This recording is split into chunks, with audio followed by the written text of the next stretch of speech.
Yes, njye ndi Andre Inc. Yanyajwi itangira izindi zose ariyo A. Andre Inc. Ni one last time. Umuhanzi ni Ariana Grande. Inshuro imwe ya nyuma. Ati nari ndi umubeshyi, ndangije mbishyira mu muriro. Ndabizi nakabaye nakurwanyeho, wenda basi reka tubanya kuri. Ati ndumva meze nk'uwatsinzwe kubera yuko mbizi nagutsindishije.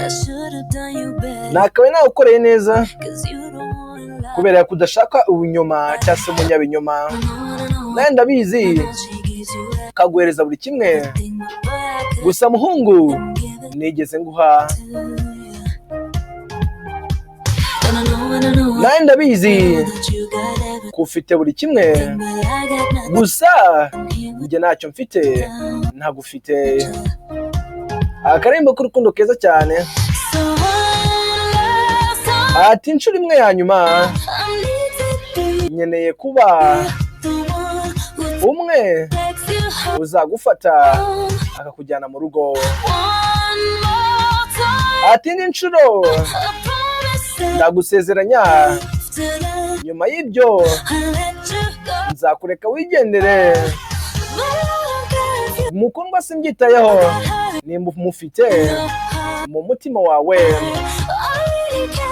gusa icyo nitaho ni wowe uri kubyukira mu maboko yanjye. Ati inshuro imwe ya nyuma nkeneye kuba umwe uzagufata akakujyana mu rugo.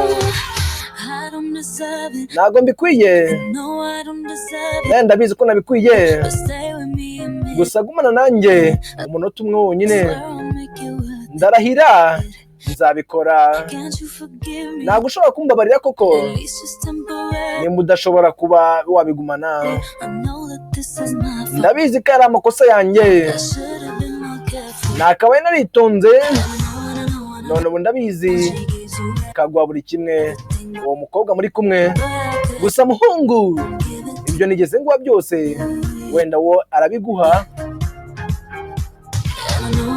Ndabizi ufite buri kimwe, gusa njye nta kintu mfite ubu nagufite. Ati mukundwa, ati inshuro imwe ya nyuma nkeneye kuba umwe uzagufata akakujyana mu rugo. Ati indi nshuro ndagusezeranya, nyuma y'ibyo wenda nzakureka ugende. Mukundwa simbyitayeho, nimba umufite mu mutima wawe, icyo nitaho ni wowe ubyukira mu maboko yanjye.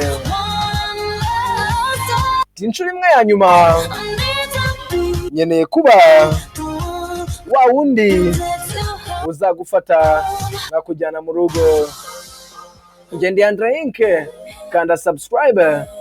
Ati ndabizi nakabaye nakurwaniye, basi reka tuvugishe ukuri. Reka nkubwire ngo kanda subscribe. Ati mbabura gumana nanjye wenda umunota umwe basi. Ndarahira ko nzigera mbihesha agaciro, nzabiha agaciro ubu ngubu. Iyi ndirimbo yitura umuntu wakwanze amakosa ara yawe, kubera yuko ntago nshaka kubaho nagufite. Ati inshuro imwe ya nyuma nkeneye kuba wa wundi uzagufata akakujyana mu rugo. Ati indi nshuro imwe ndagusezeranya yuko nyuma y'ibyo nzakureka ukagenda basi. Mukundwa simbyitayeho, nimba namufite mu mutima wawe, icyo nitaho cyonyine ni wowe wenyine ubyukira mu maboko yanjye. Ati inshuro imwe ya nyuma nkeneye kuba wa wundi uzagufata akakujyana mu rugo. Ati inshuro imwe ya nyuma nkeneye kuba wa wundi uza gufata akakujyana mu rugo. Reka nkubwire ngo ni Andre Inki yanyajwe itangira izindi. Kanda subscribe.